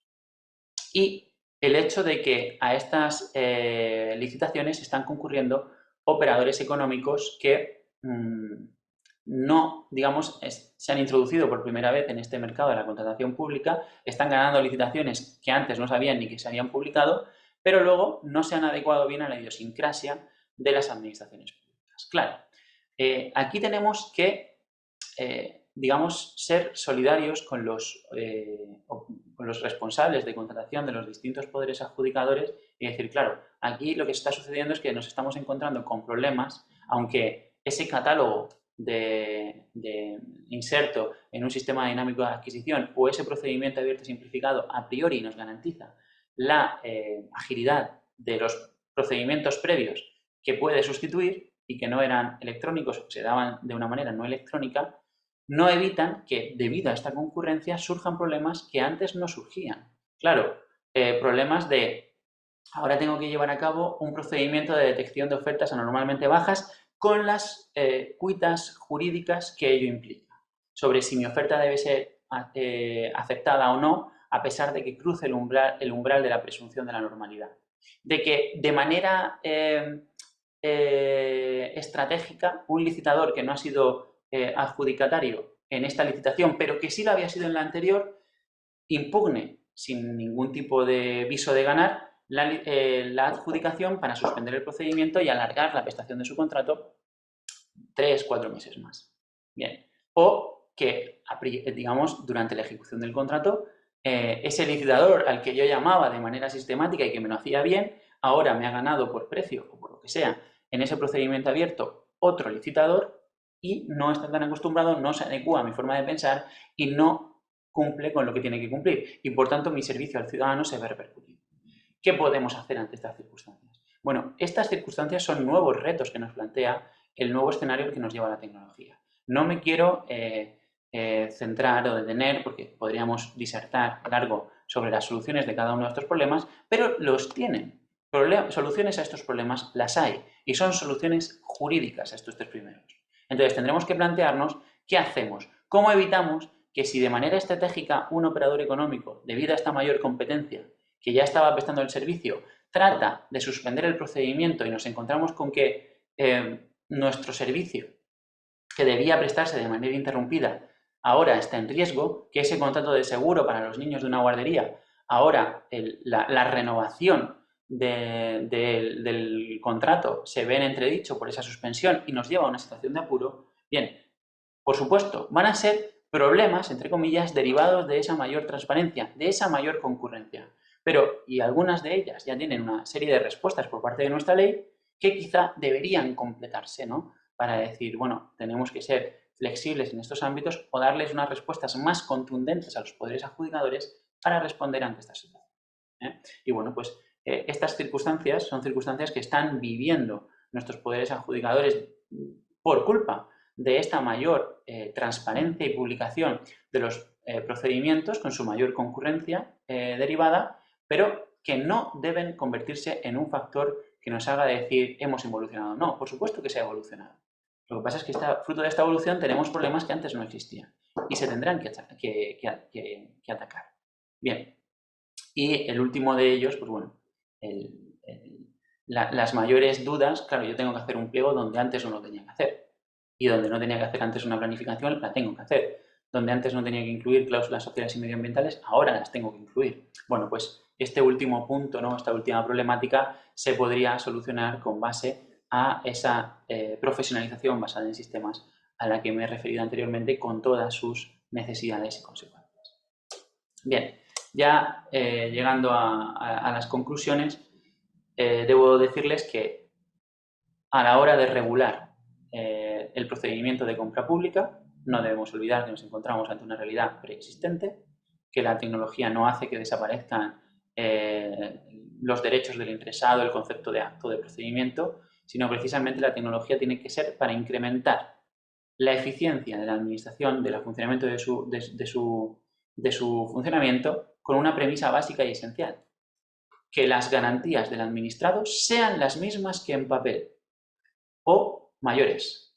Si, fruto de la regulación de esta tecnología, vamos a producir una involución en los derechos de los ciudadanos, fundamentalmente de los interesados en el procedimiento, pues mal vale la tecnología, aunque quede como un elemento de marketing dentro de del texto legal. Y por tanto, la regulación de este fenómeno requiere la comprensión de las nuevas lógicas a las que nos conduce. En caso de que no se haga así, esa contratación pública electrónica nos va a llevar a la involución, no a la evolución. Y por último, pues ya a nivel de conclusión, ya más a nivel estatal, lo digo por, bueno, pues si les interesara a efectos de saber lo que hemos vivido aquí, creo que nuestra ley de contrato del sector público es imperfecta en cuanto a lo que les he ido diciendo. Quizá esas circunstancias, hay incumplimientos que no tienen una consecuencia asociada, convirtiéndose en normas impropias. Hay una serie de problemáticas que están surgiendo que quizá la respuesta que le permite la ley es insuficiente, en esos problemas finales de la mayor transparencia, pero aunque nos encontremos con normas imperfectas, creo que el avance de la ley 9/2017 ha sido un gran salto hacia adelante respecto de la legislación anterior.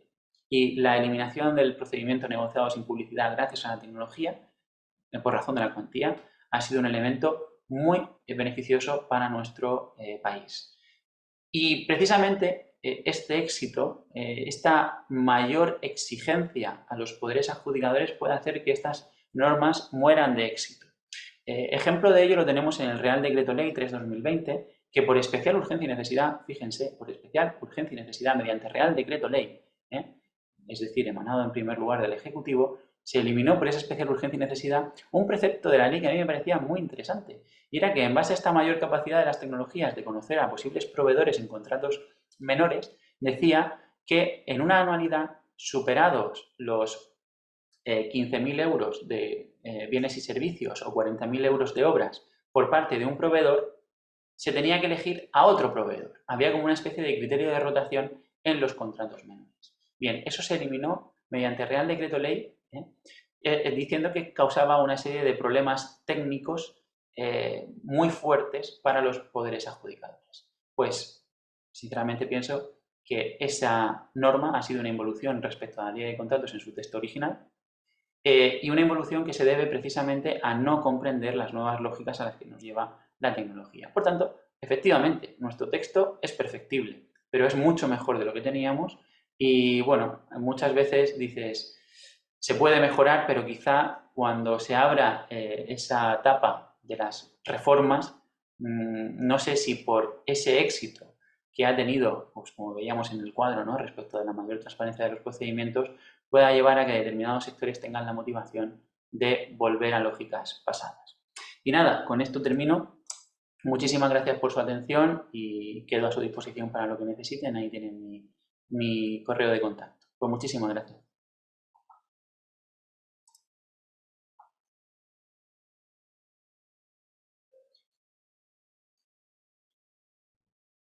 Los agradecidos somos nosotros por esta exposición tan amplia y clara de lo que empezamos a haber regulado, por lo menos expresamente en nuestra ley, aunque como lo decía en la presentación ya antes se había venido haciendo el trámite de una buena cantidad de concursos por medio de una plataforma electrónica. Yo nada más tenía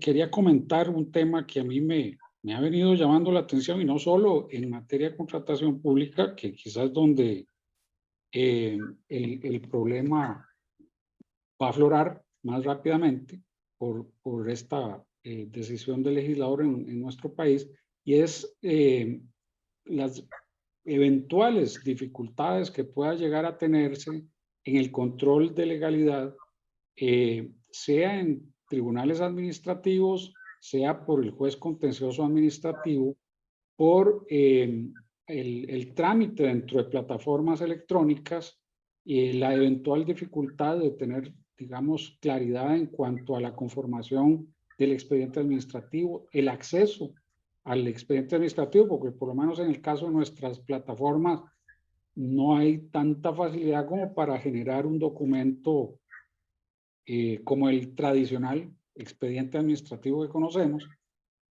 ¿Cómo ha sido la experiencia en España en cuanto al acceso o las eventuales dificultades que pueda generar para el contralor de legalidad el trámite de las compras por medios por medio de plataformas electrónicas, ¿verdad? Si esto ha generado alguna dificultad en lo que al acceso al expediente administrativo que se genera en estas plataformas se refiere.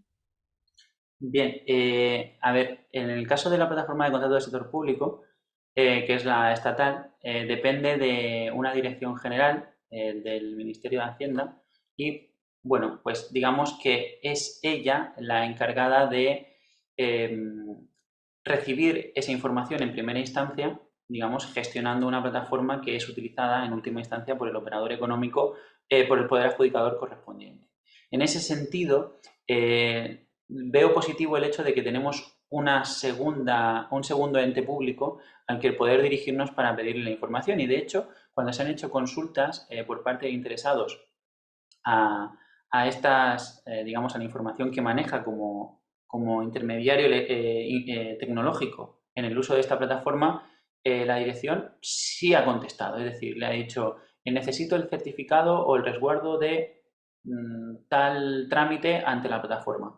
Normalmente ahí la dirección ha respondido sin problema y de hecho incluso se ve como un elemento favorable el que la administración de correspondencia no sea el poder adjudicador con el especialmente o directamente interesado, ¿no? Sino que sea un intermediario, en este caso público, un intermediario.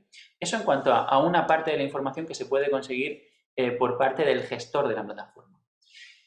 En cuanto a los expedientes electrónicos stricto sensu, que son los expedientes electrónicos que va conformando el poder adjudicador, aquí podríamos aplicar las lógicas de nuestra Ley de Procedimiento Administrativo General, la Ley 39/2015, en la que exige que el expediente administrativo se tenga en formato electrónico con un índice y además que esos documentos en el expediente electrónico estén firmados digitalmente.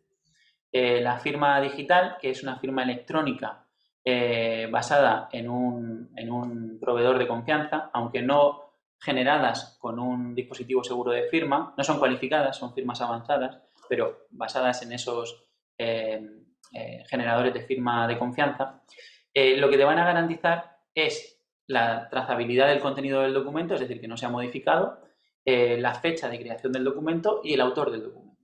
Con lo que eso está en poder del poder adjudicador. Si lo tiene la dirección general, muchísimo mejor, porque y se lo voy a poder pedir a ella y lo más normal es que me la dé, ¿no? Pero si la tiene el poder adjudicador porque tiene la plenitud del expediente electrónico, por ejemplo, queremos acceder a la memoria de otro licitador para saber qué ha puesto él en la memoria y por qué le han dado a él 30 puntos, que no he puesto yo, que a mí me han dado 24.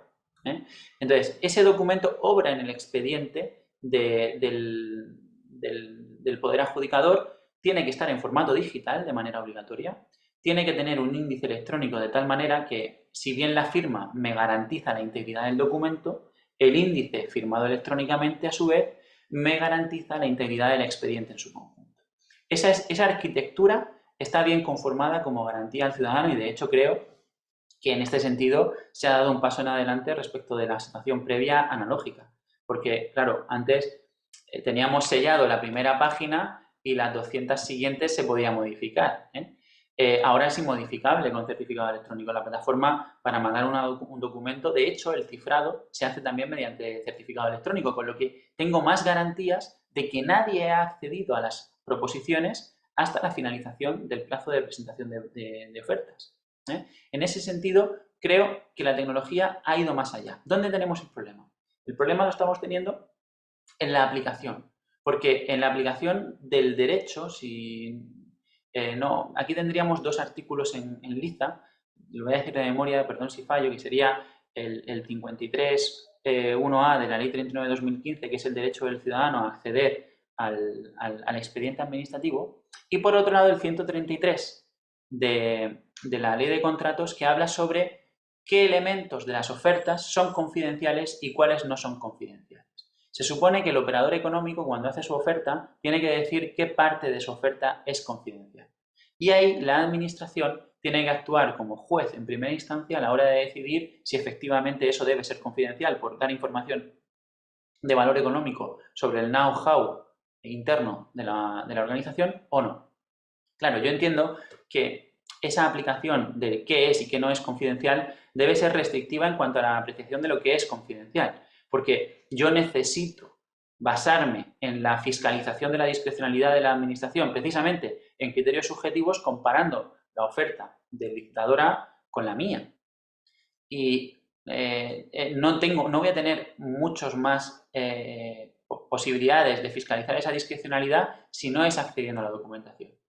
El acceso en sí es fácil, porque está digitalizado y sería tan fácil como darme el enlace al OneDrive o al OneDrive que utilice esa administración para poder ver todos los documentos. Ahora, en la práctica hay mucho miedo a ese acceso.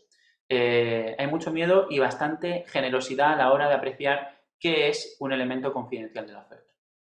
Lo cual es lo que realmente está impidiendo el acceso a los expedientes administrativos. No tanto el aspecto tecnológico, que yo creo que lo facilita, sino que esa gran facilidad de acceso ha producido ciertos reparos a la hora de concederlo a los poderes adjudicadores, hasta tal punto que muchas veces cada administración lo hace de una manera, cada poder adjudicador lo hace de una manera, y en determinadas ocasiones se da cita mediante, por ejemplo, una sesión de Zoom como esta, donde el funcionario va dando acceso visual, no el enlace, sino acceso visual al expediente y le va diciendo al poder adjudicador, venga, dígame qué documento quiere abrir. Pues no lo sé, así a priori, tengo que verlos todos para saber cuál me interesa. O no sé exactamente dónde lo tiene usted clasificado.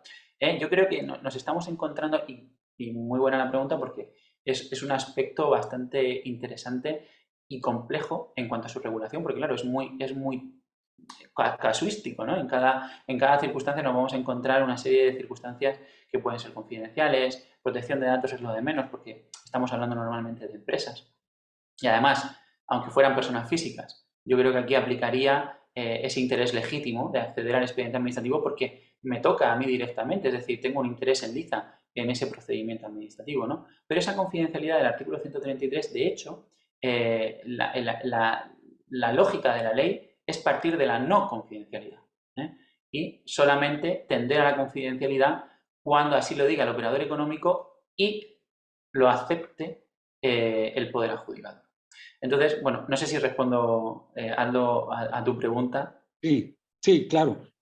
También, bueno, en nuestro caso, en el sistema, cuando uno sube un documento como oferente, hay una ventanita donde uno le pone la condición confidencial, no confidencial. Y eso cerraría, si uno le dice que es confidencial, cerraría el acceso.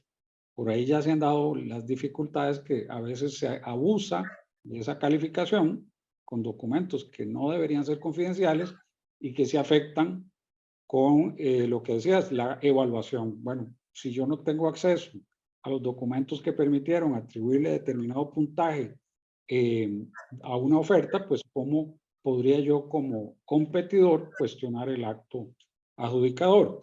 O incluso, y es algo que nuestro sistema, confieso que no puedo afirmar que no se pueda, pero sospecho que no se puede hacer lo que la ley española dice que debe hacerse, que es generar un documento con un índice, sino que los documentos están dentro de una plataforma a las que uno tiene acceso siempre, pero pensando en el Tribunal Contencioso Administrativo, por ejemplo, que tal vez no la Contraloría General de la República, que es nuestro Tribunal de Cuentas, porque el recurso se tramita dentro de la misma plataforma, pero una vez cerrado el procedimiento, y si eso se llevara a la vía contenciosa, la dificultad la resuelven ustedes con esta ley, norma de la ley de procedimiento que nosotros carecemos, y es algo en lo que creo que podemos fundarnos para, digamos, generar ese mecanismo, ¿verdad? De que sea posible generar un expediente administrativo con un índice y que dé esa certeza que comentabas, que quede encriptado y que es mayor que la, digamos, certeza que da el papel que, como bien decís, podría agregársele, corregirse la foliatura y agregarse documentos Claro. que quizá antes no estaban, Y bueno, eso la tecnología nos lo permite. Una última pregunta o comentario, esta la ha planteado Jorge Leiva, que es, me había dejado esa pregunta por anticipado, él no puede estar en este momento por razones laborales, pero tenía la duda con relación a la neutralidad tecnológica. Y me decía él que va más allá del formato del documento, por ejemplo, solo usar PDF, sino que además, pregunta él, debería llegar hasta la posibilidad de lectura masiva de documentos.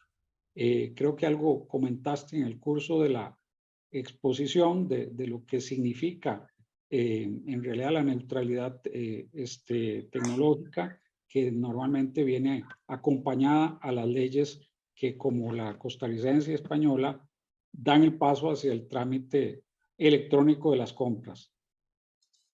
Pues antes de contestar a esta pregunta, Aldo, sí me gustaría hacer un inciso porque respecto a tu reflexión anterior, porque Sí, bueno, igual que puede servir de interés esa proyección de lo que es el expediente administrativo, el documento con su índice y todo basado en la firma electrónica, también podríamos aprender nosotros de esa tramitación del recurso dentro de la plataforma, porque me parece muy interesante. De hecho, una información muy útil que serviría para esa profesionalización basada en sistemas de la que yo hablaba es saber qué procedimientos han sido objeto de recurso. Además, en la UIRESCON, nuestra oficina de supervisión de contratación, se apreciaría mucho, ya lo han dicho, apreciaría mucho saber qué procedimientos han sido objeto de recurso, lo cual se puede saber porque hay un anuncio que se anuncia en la plataforma que dice se ha presentado recurso en tal circunstancia. Pero luego no sabemos el sentido de la resolución.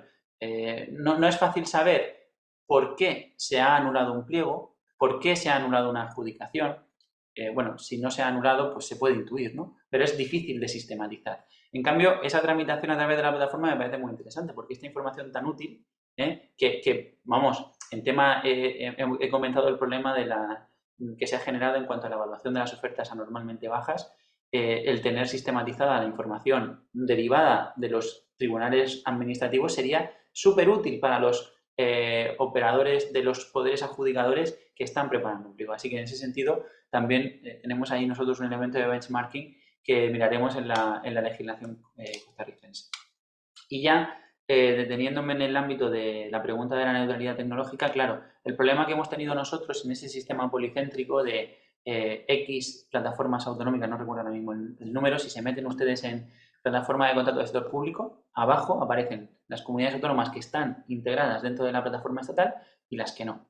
Bien, pues el problema que hemos tenido es que las que no están en la plataforma estatal han desarrollado sus soluciones tecnológicas con unos partners y lo han hecho en base a las estructuras de esos partners. La plataforma estatal se ha hecho con otros partners y cuadrar los distintos desarrollos tecnológicos de distintas empresas para que hablen entre ellas, eso es muy difícil. Al final, lo que lleva es a una cautividad tecnológica que es difícil de soslayar, porque una vez que ya está hecho, mi sistema tiene que funcionar con ese sistema. Ya me he gastado el dinero en ese programa y no en otro. Y ahora, sí o sí, necesito buscar soluciones con ese proveedor para que me deje hablar con el programa de otro proveedor. Ese es uno de los principales problemas que nos hemos encontrado en el ámbito de la interoperabilidad. Y claro, no está solamente en el ámbito del documento, sino en toda la estructura del servicio electrónico. En las ontologías informáticas que está usando un programa y otro, en cómo estructuramos ese dato abierto, cómo se llama el metadato 1, cómo se llama el metadato 2.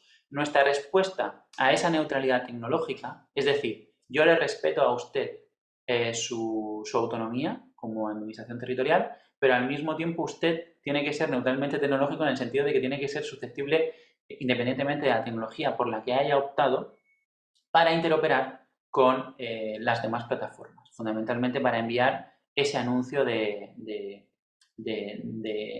interconexión para saber qué se ha anunciado, qué se ha adjudicado en plataformas autonómicas. Y la respuesta que hemos tenido a ello es el Esquema Nacional de Interoperabilidad, donde se ha dicho, vale, de acuerdo, usted desarrolle sus soluciones con quien quiera, pero la estructura que tiene que tener sus datos la estructura que tienen que tener su información es esta. Ahí la encontramos en el Esquema Nacional de Interoperabilidad y fundamentalmente en sus normas técnicas de desarrollo. Esa es nuestra respuesta, pero claro, estas normas ya aparecían cuando las soluciones tecnológicas ya estaban en vigor, con lo que tenemos que tender hacia una interoperabilidad ex post. Una vez que ya está hecho el problema, es cuando intentamos hacerlo interoperable. Y si no se cumple el Esquema Nacional de Interoperabilidad, ¿qué sucede? Claro, ahí es donde nos estamos encontrando el problema. Ese problema lo tenemos en contratación pública. De hecho, la Oficina de Supervisión de la Contratación Pública, la OIRESCON, es un organismo que funciona muy bien en España, hace unos informes muy buenos. No trata la información de la plataforma estatal, pero tiene grandes problemas para tratar la información de las autonómicas. ¿Por qué? Porque están hablando los datos en otro lenguaje informático o sencillamente no están los datos. Eso requeriría una respuesta jurídica que nosotros no tenemos desarrollada. Y es un problema totalmente. Bueno, perdón, sí la tenemos desarrollada. Lo que no tenemos desarrollado es la respuesta al incumplimiento. Por eso podríamos hablar de norma imperfecta. Y la potestad para imponer esa neutralidad nos la da el artículo 149.1.18. Ojo, también tenemos este problema en otros sectores. En el ámbito sanitario tenemos problemas enormes para que las historias clínicas de unos pacientes se lean en servicios de salud de otras comunidades autónomas. Pero también vamos a tener un problema, vamos a tener una solución a largo plazo, que se llama Europa. Porque Europa va a hacer que nos pongamos de acuerdo.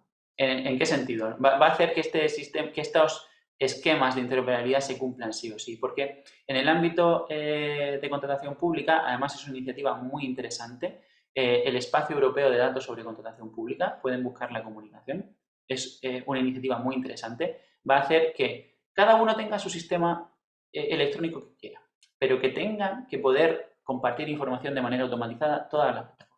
Bueno, pues ya ha puesto la primera piedra la Unión Europea y vamos a seguir más o menos la misma línea que en el ámbito de sanidad, donde ya está en fase de propuesta el Reglamento Europeo del Espacio Europeo de Datos Sanitarios. Entonces, ese problema que tenemos nosotros en España, de que el sistema cántabro de salud no lee las historias clínicas del Servicio Andaluz de Salud, nos las va a eliminar Europa, diciendo, no, es que la plataforma, el punto único de acceso que vamos a tener en Europa va a leer la cántabra y la andaluza. Y digamos que quizá esa problemática jurídica, por la vía de los hechos, nos la va a imponer la Unión Europea. Perfecto. Pues no quisiera abusar ya de tu tiempo y tu colaboración. La verdad es que sobradamente alcanzamos los objetivos de esta primera charla de apertura del foro, donde esperamos comentar este tema y otros relacionados que por dicha fueron también atendidos, aunque no era el objeto derivados del concepto de la contratación pública estratégica, que también viene incorporada en nuestra nueva legislación. Así que nada más agradecerte mucho por todo el tiempo dedicado desinteresadamente a contribuir con nuestro grupo de estudio acá en Costa Rica y de nuevo, pues obviamente no será es la primera vez, pero no creo que sea la última que pues participemos a exponer en esta nuestra casa del derecho administrativo en Costa Rica en la plataforma de Facebook, que también debo decir luego quedará en el canal YouTube esta importante charla para provecho de todos nuestra audiencia. Así que muchas gracias, Alfonso, y un gran saludo acá desde Costa Rica. Pues nada, aquí estamos para lo que necesitéis y muchísimas gracias. Que tengáis buen día. Hasta Igualmente. luego. Hasta luego. Gracias.